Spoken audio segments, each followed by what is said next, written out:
Bismillahirrahmanirrahim. Assalamualaikum warahmatullahi wabarakatuh. My name is Aqiilah Nawwar binti Mohamad and I am from Group 6. Today my friend and I would like to present the application of Al-Umur Bimaqasidiha in Fiqh and Islamic Finance. Before I proceed with the presentation, let me introduce my group members. The second presenter after myself will be Amalina Shaaffiee, then we'll continue with Syamila Mansor, and the last presenter will be Syed Mohamad Hasri bin Syed Omar. So without waste our time, let's start with the introduction of Qawaid Fiqhiyah. Basically, Qawaid is the plural term of Qaidah, which means principles. Al-Suyuti defined Qawaid Fiqhiyah as a general guideline that applies to all of life. Maksudnya, kawaid fiqhiyah ini adalah satu garis panduan yang akan terpakai pada setiap aspek kehidupan. Manakala Syekh Mustafa Al-Zarqa define kawaid fiqhiyah as a collection of law that are identical and may be traced back to a single qiyas that binds them. Maksudnya ialah kawaid fiqhiyah ini ialah himpunan hukum-hukum yang serupa dan boleh dilihat kembali pada satu qiyas yang akan mengikatnya. Dengan kata yang lebih mudah difahami, kawaid fiqhiyah adalah bentuk hukum Islam yang mempunyai kriteria yang mudah difahami, maknanya yang di mana ianya diambil dari Quran dan As-Sunnah. Okey, seterusnya kita akan lihat kepada sejarah perkembangan kawaid fiqhiyah. First stage is Prophet period. This stage is the period of building the law and it is started when the Prophet was at Madinah. Pada permulaannya, terjadi kawaid fiqhiyah ini ialah pada zaman Nabi Muhammad SAW. Ianya terjadi hanya pada asas pembinaan kawaid fiqhiyah itu sahaja. Okay, di mana ciri-ciri yang terdapat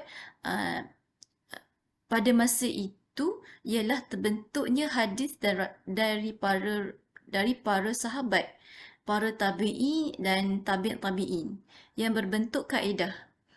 Perkembangan seterusnya ialah pada zaman Khulafa Ar-Rashidin. Pada zaman ini Nabi Muhammad telah wafat. Jadi Khulafa Ar-Rashidin membuat keputusan untuk menyusun dan dikelaskan kawaid fiqhiyah mengikut bab dan topik-topik tersendiri. Dan ianya terjadi sehinggalah pertengahan kurun ke-8. Jadi penulisan dan perkembangan kawaid fiqhiyah semakin berkembang pada waktu ini. Okay, next is tabi'in period. Di mana pada zaman ini para tabi'in hendak mengukuhkan lagi kawaid fiqhiyah ini. Oleh itu terdapat perbahasan yang dilakukan di antara mereka dan perbahasan tersebut lebih khusus. Sebagai contoh saya beri ialah perbezaan istilah telah diwujudkan dan syarah bagi kitab-kitab utama juga telah diwujudkan. Okay, dengan berlakunya perbahasan dan antara mereka, maka berlakulah kebangkitan ilmiah pada akhir kurun ke-13 sehingga sekarang. So, kita pergi kepada differences between usul fiqh dan kawaid fiqhiyah. Okay? Alright, so usul fiqh is a broad evidence. Okay? So, kawaid fiqhiyah is the general decisions. Usul fiqh merupakan ilmu tentang kaedah mengeluarkan hukum, syarat daripada dalil-dalil seperti Al-Quran, As-Sunnah, Ijma', Qiyas, Istihsan dan sebagainya. Manakala kawaid fiqh membincangkan hukum fiqh itu sendiri berdasarkan kepada kaedah yang dikumpulkan daripada hukum-hukum yang mempunyai persamaan dari sudut yang tertentu. Sebagai contoh kaedah tentang niat, mudarat, adat dan sebagainya. Okay, secondly, the differences between usul fiqh and kawaid fiqhiyah ialah usul fiqh hanya fokus kepada evidence and judgment, whereas kawaid fiqhiyah is concerned with a mukallaf conduct. Okay, jika kita lihat kepada sumber dan asas kepada usul fiqh, ia berpunca dari perbahasan lafaz-lafaz dalam Arab, nahwu, saraf dan balaghah, di mana kaedah ini diperolehi secara pengambilan dari teks-teks Arab, syair dan khutbah. Sebaliknya berlaku kepada kawaid fiqhiyah, sumber diperolehi daripada fatwa-fatwa dan masalah-masalah fiqh. Okay, thirdly, majority of problems of usul fiqh do not operate as explanation or objective for its sanctioning, which leads to understanding the hidden or understanding behind syariah decisions. Okay, kebanyakan masalah dari usul fiqh tidak bertindak untuk menerangkan kaedah tersebut. Jadi ia telah membawa kepada pemahaman yang tersembunyi. Okay, maka ia lebih sesuai kepada ahli ijtihad dan ahli fatwa. Okay, manakala kawaid fiqhiyah pula lebih sesuai kepada ahli fiqh dan pelajar-pelajar yang menjadikan kawaid fiqhiyah itu satu rujukan untuk mengetahui hukum-hukum sebagai alternatif kepada merujuk bab-bab ataupun topik-topik yang berselerak. Okay. So next, kita pergi kepada importance of kawaid fiqhiyah in Islamic finance resolutions, which is it is to abolish the interest riba in all types of economic transactions. First of all, kawaid fiqhiyah boleh dikatakan untuk menjaga harta di mana ianya merupakan maqasid syariah bagi Muslim. Menjaga dan memelihara kekayaan seseorang diklasifikasikan sebagai perkara penting, daruriyat. Okay, di mana kepentingan maqasid syariat dalam resolusi kewangan Islam adalah untuk menghapuskan riba dalam semua jenis transaksi ekonomi.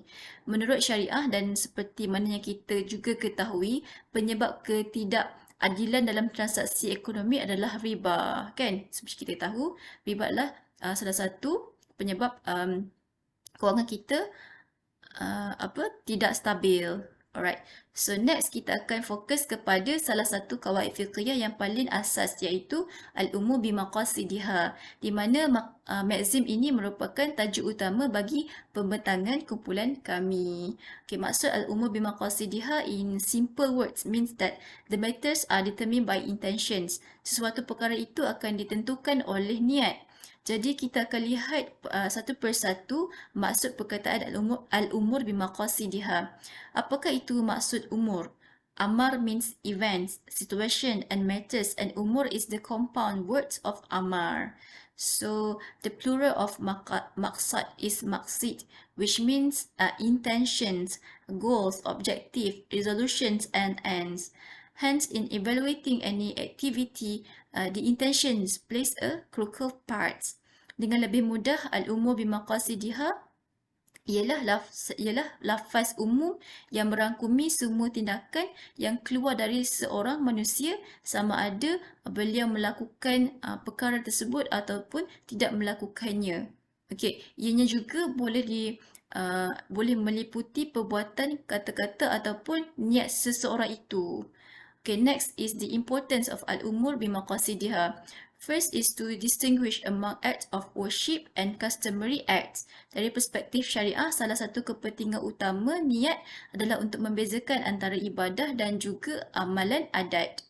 Alright, so niat yang betul boleh mengubah amalan biasa menjadi satu ibadah, dan orang yang melaksanakannya berhak mendapat pahala dari Allah. Sebagai contoh, jika seseorang itu minum ataupun makan dari waktu fajar, okay, maksudnya macam seseorang itu dia tak makan ataupun dia tak minum pada fajar sehinggalah terbenam matahari tanpa merancang untuk berpuasa. So dia tidak dikira berpuasa lah, kan? So ia adalah satu adat saja. So perbuatan yang sama akan diiktiraf sebagai ibadah dan mendapat ganjaran pahala jika beliau tidak minum dan makan tetapi beliau telah berniat puasa. So jadi satu ibadah kalau dia ada niat untuk berpuasa. So next is the importance Al-Umur Bimaqasidiha is to distinguish between two different types of ibadah. Sebagai contoh, ibadah solat, puasa dan haji. Okay, that's all from me. Next, Amalina will continue with the legality of this maxim. I will pass to Amalina. Thank you.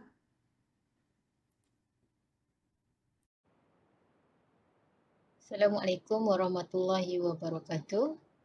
So thank you Aqiilah for defining qawaid fiqhiyah and Al-Umur Bimaqasidiha. So my part here is to relate Al-Umur Bimaqasidiha from the Al-Quran and Sunnah. So we look at from for the first surah in Surah Al-Bayyinah, for verses 5, to all they are ordered to do is worship God alone, sincerely devoting their religion to Him. As people of true faith, keep up the prayer and pay the prescribed alms, for that is the true religion. So in this ayah, Allah asks us to do everything in our daily life with sincere. Means that we have to refine our intention each time, so that everything we do is sincerely for the sake of Allah. So the next ayah we can see here is uh, from Surah Al-Imran. So the translation is, "It is not given to any soul to die except with the leave of Allah and at an appointed time. And he who desire his reward in this world, we shall grant him the reward of this world. And he who desire the reward of the other world, which is meant the hereafter or akhirah, we shall grant him the reward of the other world. And soon shall we reward the ones who are grateful." So in this ayah, Al-Quran has teach us that we will be granted for what we are intent to. So it is very important to have a, a clear intention for whatever we do in life. So next, we look at the hadith. So there is 4 hadiths here. So the first one is from Sahih al-Bukhari, hadith number 1, that narrated by Umar bin al-Khattab. "I heard Allah's messenger saying, the reward of deeds depend upon the intention of every person will get the reward according to what he has intended. So whoever emigrated for worldly benefits of a woman to marry, his emigration was for what he immigrated for." That's mean same like the previous ayah in the Al-Quran, whatever we wish for ourselves, we will get accordingly based on our intention. Same the second hadith narrated by Anas ibn Malik radhiyallahu anhu. There is no reward for this that are not accompanied intention. That means tak ada pahala untuk sesuatu kebajikan yang dilakukan tanpa niat, tanpa intention, niat. Jadi penting di sini untuk kita sentiasa purify, untuk sentiasa menyatakan niat ataupun mempunyai intention yang baik dalam sebelum melakukan sesuatu perkara. So the next hadith narrated by Ibn Majah and Abu Hurairah is, "Indeed, man is resurrected according to his intention." The next hadith by Bukhari from Abu Musa, "Whoever fights with the intention of elevating the words of God, then he is in the way of God." So the last hadith here from Al-Nasai from Abu Zar, "Whoever sleeps and he intends the night prayer, then he fell asleep until dawn, then the reward was written for him in accordance with his intention." So from the Quran and Hadith, we can conclude here that everything that we do are rewarded, are granted for what we are wish for what we intend to. So that is very important to have a clear intention for everything that we do in life. So that's all from me. Thank you.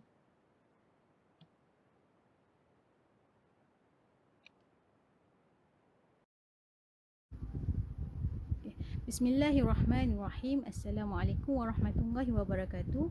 I will continue my part, which is branch of this maxim. The branch of this maxim only have one, which is matter are determined by the intention, or in Arabic, Al-Umur Bimaqasidiha. This maxim suggests that an act or word of a person have to be interpreted according to his intention in saying those words or doing the act, because the word and act only serve as the expression of the intention. This maxim interpreted that in the events of there are different between the manifestation of the intention and intention, the judgment will be according to the intention. In other words, the effect given of particular transaction must be in accordance with the intent of underlying such transaction. The intention is something hidden and not apparent, whereby it always depends on the situation of the intention. For example, a father said that he want to kill his son, but he does not mean that he want to kill his son. But if a mother said that he want to kill the person, so it really means he want to kill the person. For Islamic financial transaction practice, this method means that any contract done refer to its intention and purpose, not by the word and form or acceleration. Okay, according to Ibn Rushdi in his Muqaddimat wal Munhidat, state that the rule is recognized with the rule, whereby the law are for the meaning or something in the contract representative of the purpose and meanings of the word in the contract and its goal. It does not refer to the form, as the word only the expression of the intention. So to make contract legitimate and valid, the word must become with the intention. This is because of the sub-rule of branches of this maxim, which govern contractual obligation as follow. Al-ibratu fi uqudi lil maqasidi wal ma'ani la lil afazi wal mabani. Contract are to be understood in relation to their intention and substance, not by the words and phrase used. For example, the practice in Islamic bank, which is wadi'ah yad tamamah, whereby bank give the hibah to their customer because of the contribution of their investment to the bank. In this case, customer already expected for the hibah as per conventional bank common practice were known as interest. By changing the name of interest to hibah, that seem permissible, does not justify the real intention of the bank. That's all for me. Thank you. Assalamualaikum warahmatullahi taala wabarakatuh. Thank you very much to Aqiilah, Amalina and Syamila for their presentation. So let me talk about the application of the legal maxim in application to fiqh and banking products. So in short, when we mention about Al-Umur Bimaqasidiha, two important words: action and intention. So any action, it depends on the intention. So in short, I would like to highlight in the Quran, verse 2, Surah Al-Ma'idah, wa ta'awanu 'alal birri wat taqwa wa la ta'awanu 'alal ithmi wal 'udwan. Wattaqullah innallaha shadidul 'iqab. In a simple way, Allah says we need to help each other. Kita umat manusia ni kena bertolong-tolong dalam perkara kebaikan. That means Allah mewajibkan kita untuk membantu sesuatu yang mendatangkan perkara yang baik. It's a wajib. It's not stated there wajib, but yes, it means wajib. We have to help. Kita kena tolong sesuatu yang mendatangkan kebaikan, dan sekiranya perkara itu mendatangkan permusuhan, benda yang tak baik, maka kita jauhkan diri kita daripada perkara tersebut. Itu pun wajib. So that's why when it comes to Al-Umur Bimaqasidiha, bila kita hendak membantu ke atas sesuatu yang elok itu, kita kena niat menolong kerana Allah.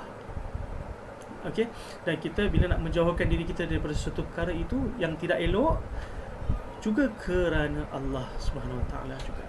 Sama juga when it comes to banking products. Okay, the reason why contoh macam bank Islam dia nak buat certain product, Islamic product ke financing product, there must be an intention. Why? Okay, why? There must be a good reason lah. There must be something related to instructions by Allah SWT. Okay, jadi okay, let us refer to the banking products. Okay, so number one, I'm referring to the products from Bank Islam. Number one is vehicle financing grade 1. Okay, so the intention of having this product is to help young graduates, if they are still new, in employment market, so they might need financing to own a car. Okay, so normally financing for grade 1 selalunya dia zero deposit. Jadi grade 1 ni semua dia submit dokumen yang diperlukan oleh Bank Islam tanpa perlu membayar deposit. Itu kemudahannya. Kenapa? Untuk menolong grade 1. Supaya apa? Supaya mereka boleh menjana pendapatan, boleh pergi bekerja dengan senang. Jadi itu produk yang pertama daripada Bank Islam. Okay. Produk nombor 2, ASB financing, iaitu pembiayaan ASB. Okay, kenapa? What's the reason why Bank Islam adakan produk ni? Supaya apa? Supaya dia mengajar kita atau mengajar pelanggan Bank Islam untuk menabung, sambil mendapat dividen daripada jumlah financing yang disediakan oleh Bank Islam. Okay, jadi bila dapat dividen, okeylah, kita boleh spend the dividend money kan. Contohnya hujung-hujung tahun nak bayar rotex kereta ke, anak perbelanjaan ke, you have that money to spend, but not the 40,000 duit daripada Bank Islam. Okay, jadi kenapa diadakan produk ASB financing is to help client to generate some income for end of the year and also for the end of repayment. That means bila dia nak retire ke apa, they have some money. Okay. And nombor 3 adalah IT card microfinancing. This product by Bank Islam is to help small businesses yang affected with COVID. Siapa mana-mana bisnes kecil yang kata terkesan disebabkan COVID, Bank Islam memberi peluang untuk memberi financing kepada peniaga-peniaga kecil ni untuk membina semula perniagaan mereka.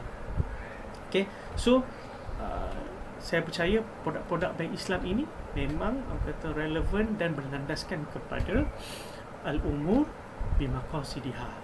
Setiap sesuatu perkara, tindakan itu bermula dengan niat. Itu sahaja. Terima kasih. Assalamualaikum warahmatullahi taala wabarakatuh. Thank you, Hasri. Now I will conclude our discussion for today. Al-Umur Bimaqasidiha approach has become one of the fiqhiyah procedures that can be applied by jurists nowadays to solve ummah difficulties which are not mentioned in the Al-Quran or Hadith, and it can be conducted through ijtihad, qiyas and other methods. Selain itu, golongan intelek which is ulama hari ini juga perlu mengamalkan sikap berhemah ketika menggubal undang-undang. Hukumnya hendaklah berlandaskan Al-Quran, hadis, qiyas dan juga ijma' kerana setiap masalah yang timbul berbeza-beza mengikut peredaran masa. So, undang-undang yang digubal mestilah relevan dan konsisten dengan situasi semasa. Oleh itu, dengan perbincangan sebelum ini, kita boleh simpulkan bahawa tindakan mukallaf akan dinilai mengikut niat mereka. Sesiapa yang berniat untuk berbuat kebaikan akan mendapat pahala, tetapi jika tidak, Allah akan mengazabnya. Niat juga merupakan salah satu kriteria bagi kegiatan mukallaf, sama ada yang berkaitan dengan ibadah, muamalat, munakahat mahupun jenayah. Apabila sesuatu amal ibadah itu disokong dengan niat, ia menjadi sempurna. Okay, that's all from our group 6. Thank you. Assalamualaikum.